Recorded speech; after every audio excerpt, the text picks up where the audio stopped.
posjeti u ovom teškom vremenu. U ovom vremenu kada naše misli, kada naše srce stremi od svega onog što treba da dođe. Ako čovjek nema u srcu svome molitve i nema spremnu jednu određenu srdačnu vakcinu, onda će teško da premire od straha šta ima treba, šta će da se bude s našom djecom, šta će bude s nama, šta će bude. Ali Gospod, eto tako piše, po našim dušama, po našem srcu, po našim molitvama, po stanju našeg srca. Danas treba da pripremimo naše srce za ovaj period koji nastupa. Znači, kad otvaramo rat, sami sebe protiv sebe. Protiv tajnih i svih mogućih znanih, neznanih naših grehova. Kad otprilike treba da se suprotstavimo, čekaj malo životinje što su mene. Čekaj da vidimo šta Gospod hoće od nas.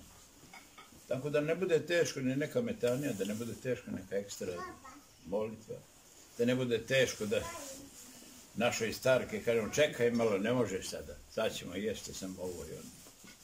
Bog da vas blagoslovi. Eto, veliko radost je bilo danas. Ja ne volim kad priča otac je previše pretjerao, pali me to. Sve smo mi jedni bedni pred Gospodom dan. I borimo se nekako, hvatamo se onaj udavljenik, da se shvatamo na spasenje duša naših. A to je u našim rukama. Ne može niko osim nas sam biti pobjednik.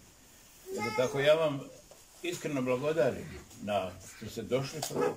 Drugo što ste imali strpljenje i trpljenja da prođemo svu tu strašnu silu svete liturgije. Evo bilo nas je ovdje, bilo smo nas 4, smo se ovdje danas, 4 glasa Gospodnja. A nismo uopšte planirali to. Nego to i ispade tako ako Gospod planira.